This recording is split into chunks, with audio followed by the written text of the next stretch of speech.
Hola a todos, mi nombre es Dina. Voy a estar acompañándolos en el área de física durante este año. Ya nos habíamos presentado anteriormente y bueno, les comento cómo vamos a proseguir al respecto de la materia. Nosotros habíamos empezado a hacer actividades, a ver el concepto de fuerza, fuerzas en equilibrio y vamos a continuar ahora con la idea de fuerzas, pero ya no en equilibrio. Para todo esto traje unos apuntes para, bueno, poder explicarles. Ya habíamos visto lo que era sumatoria de fuerzas en cada eje, sumatoria de fuerzas fuera del eje y bueno, vamos a darle un pasito más a eso y a combinarlo también con conceptos y movimientos respecto a lo que es principalmente una aceleración de un cuerpo. Bueno, les acabo de cambiar la cámara para que puedan ver estos apuntes que les decía. Están hechos, bueno, sobre mi cuadernillo que voy a utilizarlo como un pizarrón y voy a ir completando sobre el mismo. Y lo que vamos a hacer es, a partir de la próxima clase, que sería la clase 3, vamos a implementar los conocimientos que obtuvimos de la clase 1 y 2 y le vamos a agregar lo que les decía, el concepto de aceleración y un poquitito de operación matemática extra. En este ejemplo que les cito acá, tenemos un cuerpo que es de 2 kilogramos, figura en el enunciado, en el cual se le aplican 3 fuerzas. La fuerza 1 en color rosa, la 2 en color verde y la 3 en color rojo. Claramente este cuerpo, si yo veo que algo lo empuja hacia arriba, algo que lo empuja, en este caso hacia el eje positivo de las X, y algo que lo empuja en diagonal, claramente ese cuerpo no va a estar en equilibrio, sino que está siendo empujado y se va a mover ese cuerpo. Si lo empujo, ¿qué tengo que hacer en esta actividad? Voy a calcular la sumatoria de las fuerzas que están presentes solamente en el eje X. Y luego lo mismo para el eje Y. Eso ya lo habíamos hecho antes, pero bueno, vamos a agregarle algo. En el ítem B tengo que averiguar la fuerza resultante, la suma de todas las fuerzas que tiene, y me tengo que fijar cuál es el ángulo que tiene esa fuerza respecto siempre al semieje positivo de las X. Y lo que vamos a agregar también es averiguar cuál es la aceleración que va a tener este cuerpo en el eje X, cuál es la aceleración en el eje Y y por lo tanto cuál es su aceleración final producto de la suma de todas las fuerzas que lo están empujando. Ahora el punto clave o la diferencia con lo que nosotros estábamos viendo es este caso la fuerza 3, porque nosotros siempre trabajamos con fuerzas que estaban sobre el eje Y o sobre el eje X, pero este sin embargo no está ni en el eje Y ni aplicado sobre el eje X. Y esa es la nueva dificultad que vamos a tener en este caso. Dificultad en sí mucho no es, vamos a tener que aplicar un procedimiento matemático extra para poder realizarlo y después completar la actividad de manera normal como lo estábamos haciendo o estábamos acostumbrados a hacerlo en la clase anterior. Esta fuerza 3, que no está en ninguno de los dos ejes, ¿cómo hago para sumarla? ¿O en qué eje la sumo? ¿En el X o en el Y? En realidad la clave es que esta fuerza 3 se encuentra, parte de ella se encuentra en el eje Y y parte de ella se proyecta en el eje X. O sea que esta fuerza en realidad está compuesta por una parte en Y y una parte en X. Obligatoriamente esta fuerza 3 lo que tengo que hacer es descomponerla y ver de esa fuerza 3 cuánto fue a parar al eje X y cuánto corresponde al eje Y. Para hacer esto, para poder averiguar cuánto corresponde al eje X y cuánto corresponde al eje Y, tengo que seguir implementando, como habíamos visto antes que habíamos aplicado la tangente, bueno, podemos implementar también el seno y el coseno. Acá les hice un pequeño resumen para quienes no recuerdan bien estas propiedades. Sabemos que una manera para recordarla es con la frase o las palabras que se forman por las siglas de SOHCAHTOA, donde el seno, que se correspondería a la S, sería el opuesto, el cateto opuesto sobre la hipotenusa, por eso la H. El coseno sería el cateto adyacente sobre la hipotenusa. Y la tangente se realiza con el cateto opuesto sobre el cateto adyacente. Recordando esto, podemos aplicar y hacer los cálculos para averiguar cuánto corresponde de esa F3, de esa fuerza 3, en el eje X y en el eje Y. Para poder hacer esto, yo les había mostrado acá, pero podemos visualizar que de la fuerza 3 parte de ella va a ir al eje X, que correspondería hasta acá. Esta fuerza que estoy dibujando acá correspondería a la fuerza 3 en el eje X, y parte de ella, que sería la altura que llega a lograr, correspondería al eje Y, que sería esta.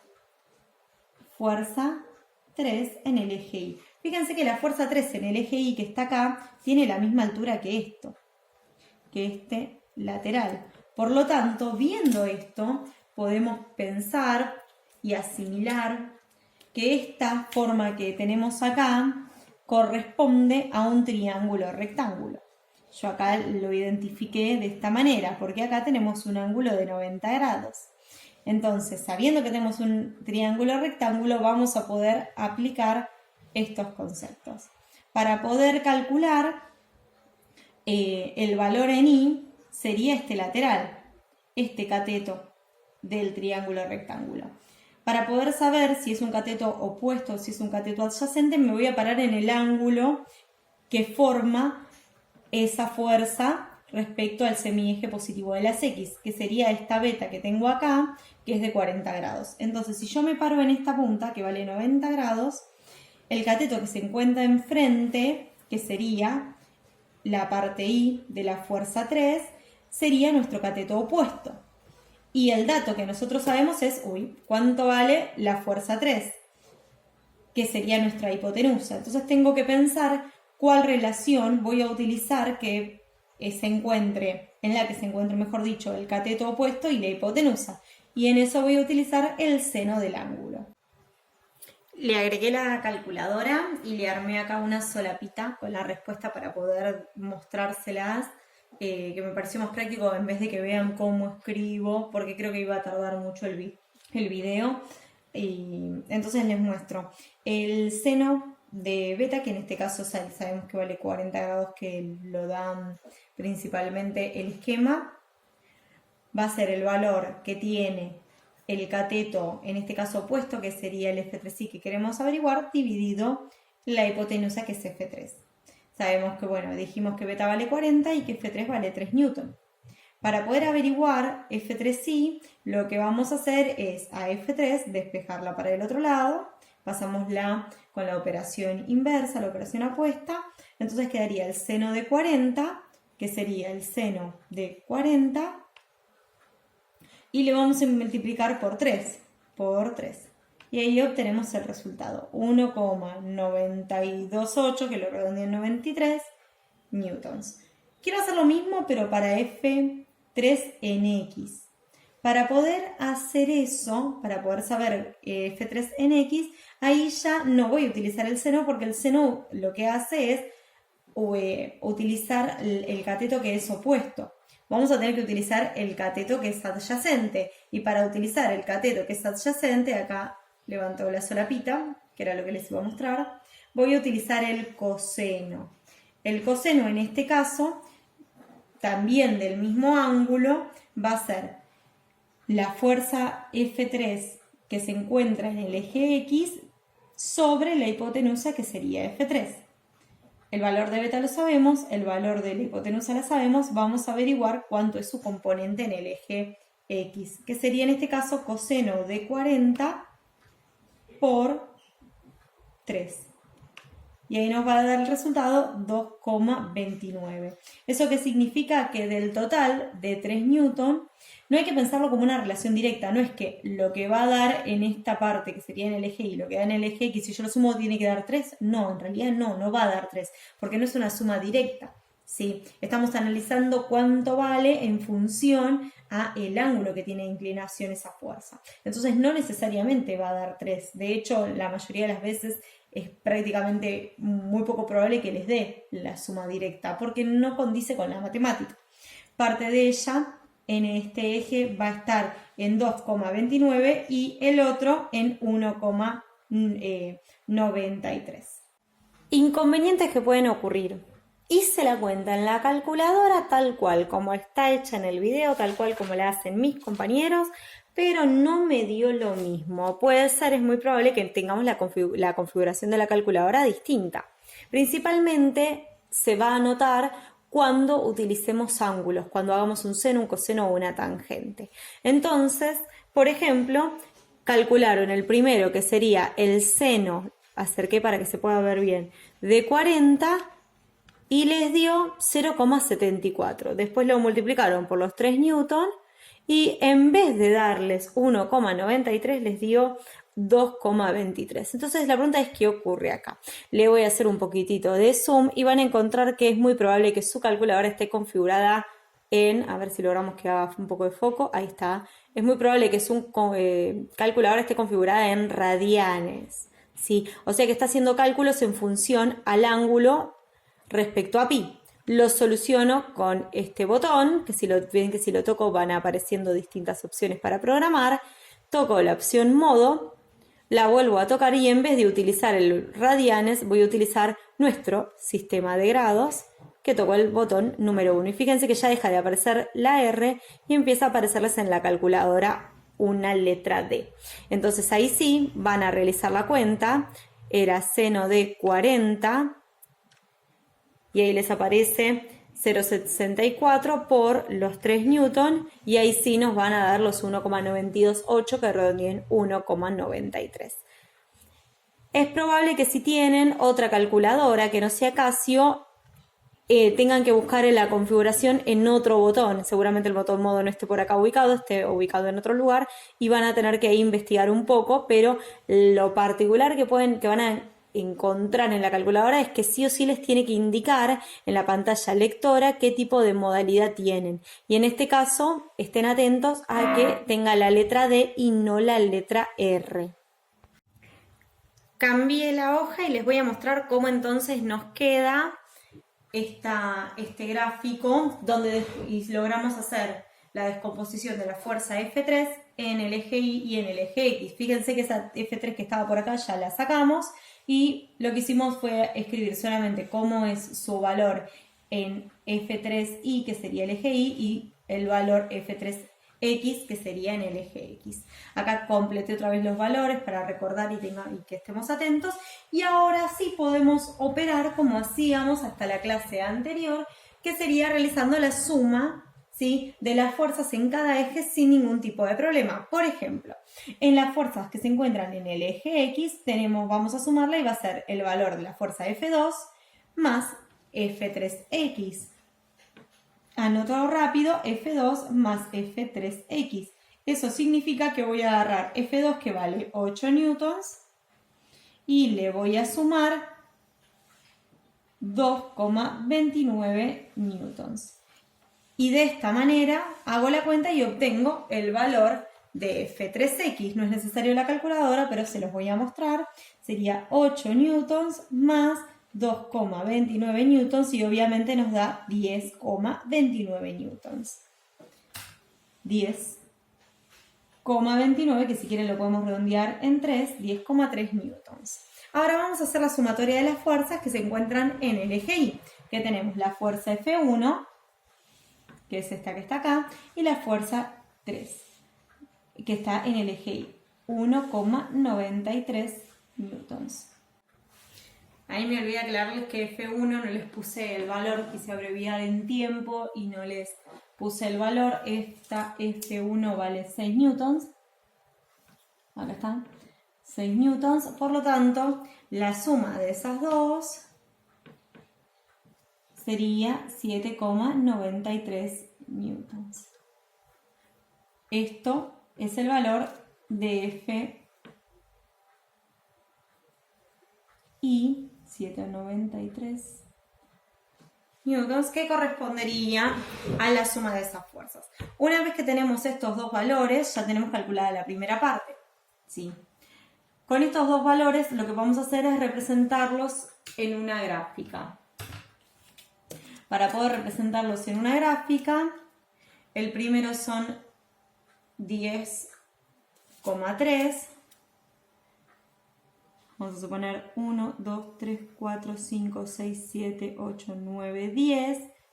Acá tenemos 11, acá sería 0,5, así que más o menos sería por acá. En el eje X es 10,3 newtons. Por lo tanto, por acá sería la sumatoria de fuerzas en el eje X. Y si quiero dibujar la otra, estoy cambiando de color, en el eje Y sería 7,93. 1, 2, 3, 4, 5, 6, 7, 93 es casi 8, casi. Así que vamos a colocarlo por acá.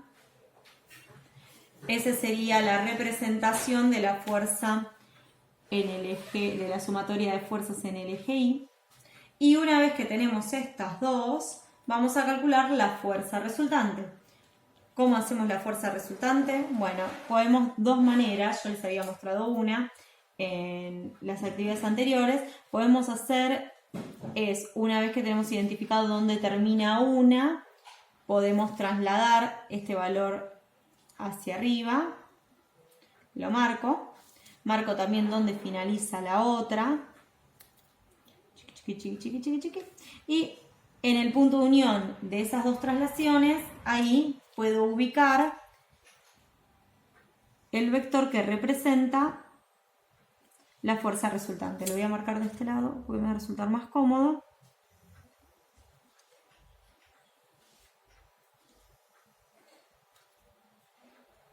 Ahí está, la fuerza resultante. Y de esta fuerza resultante tengo que averiguar este valor alfa. Otra manera es donde termina un vector, por ejemplo, donde termina el vector de la fuerza en X, en Y, voy a agregarle lo que falta de la fuerza en X. O sea que de este segmento que yo tengo acá lo traslado para acá. Entonces, esta fuerza que yo tengo acá es la misma que voy a tener acá, y si la dibujo y uno desde el inicio hasta esa esquina, voy a obtener el mismo resultado gráfico para poder representar la fuerza resultante total. Si quiero calcularla, voy a aplicar teorema de Pitágoras. Para el teorema de Pitágoras es la hipotenusa, que este sería el caso, porque fíjense que acá también se nos armó el triángulo rectángulo, que sería este. Y adivinemos cuánto vale este cateto. Este cateto que está acá tiene este mismo alto. Por lo tanto, como tiene este mismo alto, este cateto de acá va a tener el mismo valor que la sumatoria de fuerzas en el eje Y. Por lo tanto, en este triángulo rectángulo, porque acá tengo un ángulo de 90 grados, por eso es rectángulo, puedo utilizar esto. Sería la hipotenusa, que sería FR al cuadrado, va a ser igual a la suma de los dos catetos, que sería la sumatoria de fuerzas en el eje Y al cuadrado más la sumatoria de fuerzas en el eje, en el X al cuadrado más la del Y al cuadrado. Voy a reemplazar los valores. Este valor no lo sé porque es lo que quiero averiguar. Así que lo dejo al cuadrado. La sumatoria en el eje X me dio 10,3. 10,3 newtons, y todo esto se eleva al cuadrado, más la de Y, que dio 7,93 newtons, y todo esto lo elevo al cuadrado. Voy a hacer los cálculos en la calculadora. La acerco acá, no sé si llega a ver bien. 10,3 al cuadrado nos va a dar una fuerza resultante al cuadrado que es 106,09 newtons al cuadrado, porque el cuadrado se aplica tanto al número como a la unidad, más 7,93 al cuadrado, que da 62,884, vamos a dejarlo 88 newtons al cuadrado, ya que también se aplica el número a la unidad. Voy a anotar cuánto vale la suma de ambos, más 106,9, y da un valor de 168,97. Me lo tengo que acercar un poco para poder verlo, porque si no, no lo veo. Ahora, tengo este cuadrado, lo tengo que pasar para el otro lado. Cuando lo paso para el otro lado, sabemos todos que se nos convierte en una raíz cuadrada. pero tenemos un pequeño detalle. Yo eso se los anoté muy por arriba. Cuando pasamos a raíz cuadrada de este número, sabemos que la raíz se aplica tanto al número como a la unidad. Y este número, que vamos a averiguar que es el valor de FR, tiene una pequeña característica que yo ya se les había colocado antes, es que lo que nos va a dar este resultado es el valor del módulo. ¿Qué significa? Que no importa cuál es el signo, nos va a dar simplemente la intensidad de esa fuerza. ¿Por qué? Porque cuando yo tengo este número y lo elevo al cuadrado, si este número FR es positivo, lo elevo al cuadrado me va a dar un número positivo. Ahora, si FR en realidad era un número negativo, cuando yo lo elevo al cuadrado, voy a obtener un número positivo. Entonces, despejar para averiguar su valor no me va a indicar realmente cuál era su signo que tendría como incógnito o que tendría inicialmente. No, yo no voy a saber si esta FR era positiva o negativa, porque cuando le apliqué el cuadrado absorbió ese signo. Entonces, como no lo voy a saber, voy a indicar con las barras de módulo para poder precisar la información de que lo que estoy averiguando en realidad es la intensidad y no sé para dónde está yendo ese vector. Quizás ese vector, en este caso particular, está apuntando hacia un lado positivo, hacia un cuadrante positivo, pero quizás puede en realidad estar yendo para allá negativo o para allá también, o también para abajo. Entonces simplemente voy a obtener siempre un valor positivo porque nos va a indicar la intensidad que tiene ese vector y no en realidad hacia qué lado está apuntando, si es un eje para el lado de un eje positivo o negativo.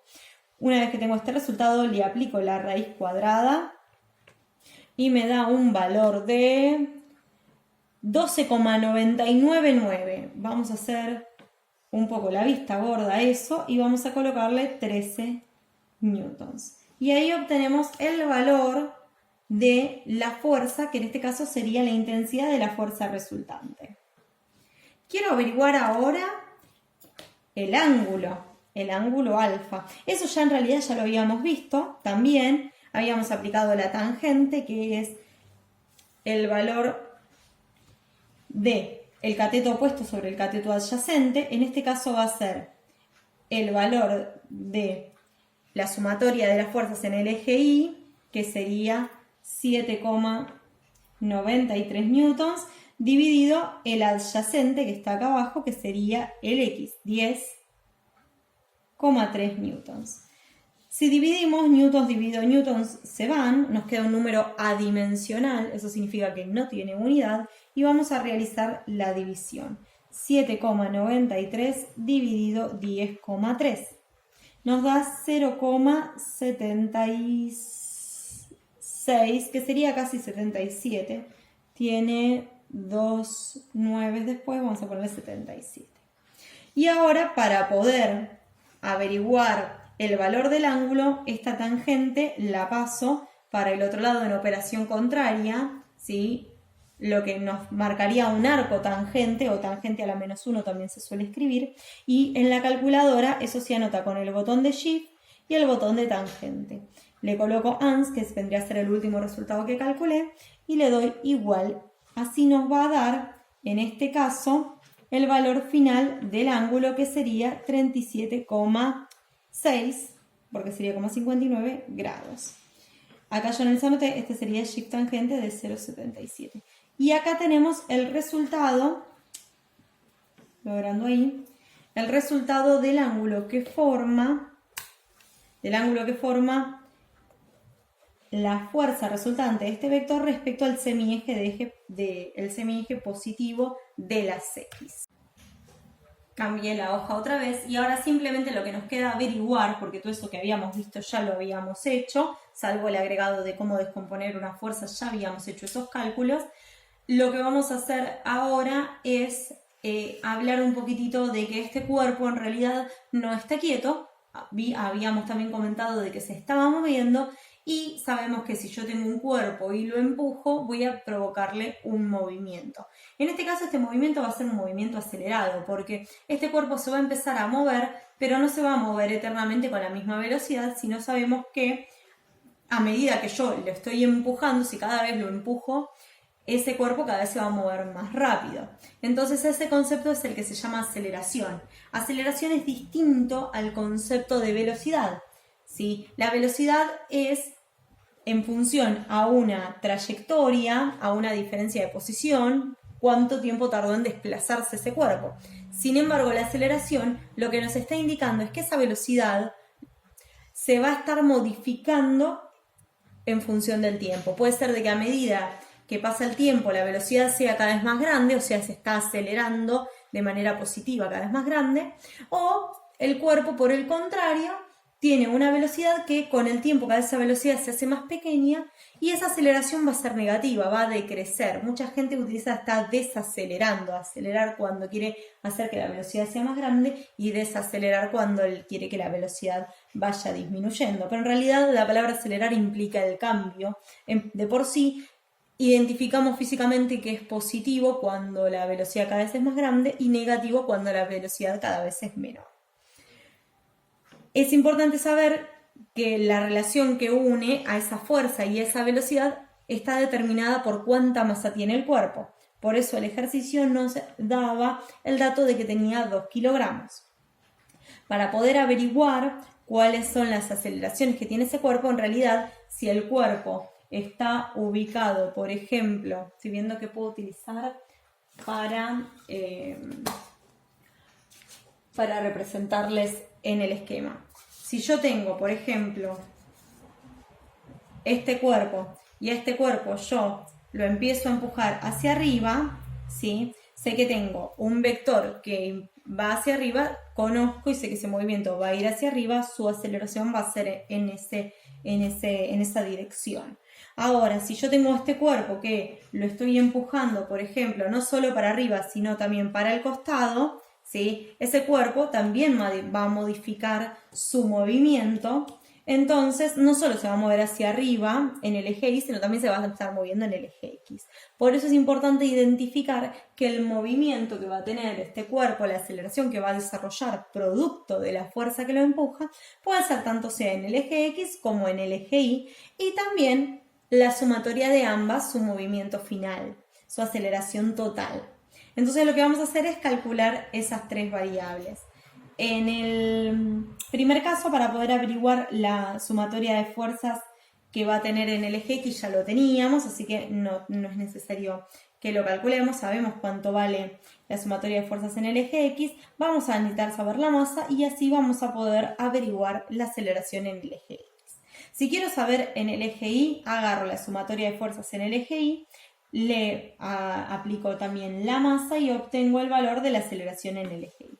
Y si quiero averiguar su valor de aceleración total, voy a utilizar la fuerza resultante, la última que calculé, voy a utilizar la masa y voy a averiguar cuánto vale su aceleración. Agregué acá los datos a un costadito para no tener que estar revisando entre las hojas cuánto vale cada uno. Entonces, para poder averiguar la aceleración en el eje X, lo que voy a hacer es despejar la aceleración de esta ecuación. Por lo tanto, la masa que está multiplicando de este lado de la igualdad, del otro va a estar dividiendo. Va a ser la sumatoria de las fuerzas en el eje X, que vale 10,3 newtons, dividido la masa, que son 2 kilogramos. Ahora el número lo puedo calcular sin ningún tipo de inconveniente porque sería 10,3 dividido 2, que sería 5,15 el valor numérico. Pero lo que tenemos que ver es qué ocurre con las unidades. Yo acá les puse una pequeña anotación. La unidad Newton está compuesta por otras unidades, por la unidad de la masa, que se mide en kilogramos, y por la unidad de la aceleración, que se mide en metros sobre segundos al cuadrado. Por lo tanto, si yo quiero escribir esta unidad, la puedo reescribir como 10,3 y en vez de poner newtons, voy a poner kilogramo por metro sobre segundo al cuadrado y va a ser dividido 2 kilogramos. Y una vez que tengo esto, puedo simplificar. Fíjense que este newton lo reemplacé con su significado. Y en realidad no es la palabra correcta significado, sino con una manera de abreviar todas estas unidades con el nombre de otra unidad. Y los kilogramos que tengo en el numerador se simplifican con los del denominador. Por lo tanto, la aceleración nos va a quedar en la unidad metros sobre segundos al cuadrado. Siempre les va a quedar en esa. si uno lo quiere prestar atención, la velocidad no es metros sobre segundos al cuadrado, es metros sobre segundo. Entonces hay una pequeña diferencia también ahí para estar atentos de cuando uno habla de aceleración y cuando uno habla de velocidad, porque la unidad nos lo está indicando. Para poder averiguar en el segundo caso el valor de la aceleración en el eje Y, voy a hacer la misma operación. Voy a agarrar la masa que está multiplicando ese valor y del otro lado de la igualdad va a estar dividiendo. Por lo tanto, una vez despejado va a quedar así y la fuerza en el eje Y es 7,93 newtons y la masa es 2 kilogramos. No es necesario ahora despejar y desarmar y simplificar. Lo importante es que ustedes lo sepan, ¿sí? 7,93 dividido 2, 3,96 y la unidad es metros sobre segundos al cuadrado. Vamos a hacer lo mismo. Acá tenemos cómo es su aceleración en el eje X y la aceleración en el eje Y. Y de hecho, si las queremos sumar, tenemos que hacer Pitágoras y vamos a obtener este resultado. Una manera más sencilla es, en vez de volver a hacer esa cuenta, ya utilizamos el resultado en el cual se aplicó Pitágoras y ya calculó la aceleración directa, que es la aceleración total que tiene ese cuerpo. Acá es simplemente la aceleración que está descompuesta en la parte X y en la parte Y, como cuando hicimos al principio la descomposición de la fuerza. Entonces, para poder averiguar su aceleración final, su aceleración total, la aceleración resultante, la aceleración suma de la aceleración X y la aceleración Y, lo que voy a usar es la fuerza resultante, que son 13 newtons, y le voy a dividir los 2 kilogramos. Si yo hago esa cuenta, fíjense que yo ahora no necesariamente les volví a decir el paso a paso, porque en realidad simplemente hay que volver a despejar, y ya me imagino que deben estar recontra cancheros despejando. Cuando hacen la división les va a dar 6,5 y la unidad va a ser metros sobre segundos al cuadrado. Por lo tanto, como cierre de este video, lo que les quiero dejar que queden claro es que nosotros al principio hacíamos fuerzas aplicadas a un cuerpo que no se movía, que estaba estático. Por lo tanto, la suma de todas esas fuerzas era igual a 0, porque si ninguna fuerza terminaba en realidad desequilibrando ese cuerpo no se iba a mover. Pero acá en realidad sí va a ocurrir y vamos a calcular, que es lo que estamos haciendo, qué le va a pasar a ese cuerpo. Y bueno, en este caso, este cuerpo se va a mover y se va a mover con una aceleración de 6,5 metros sobre segundos al cuadrado. Vamos a hacer actividades, les voy a colgar actividades para resolver de este estilo y es muy probable que encuentren que alguna fuerza les va a dar negativa. Pero no se preocupen porque es la misma manera de proceder como hacíamos en la clase anterior, ¿sí? Así que no va a haber ningún tipo de inconveniente en realidad con eso, simplemente es volver a hacer actividades que tengan el mismo formato de resolución, pero donde los números se van a modificar y donde uno tiene que estar atento a cuándo va a ser un valor positivo y cuándo uno negativo. Sin embargo, las unidades y los procedimientos siempre son los mismos en este caso.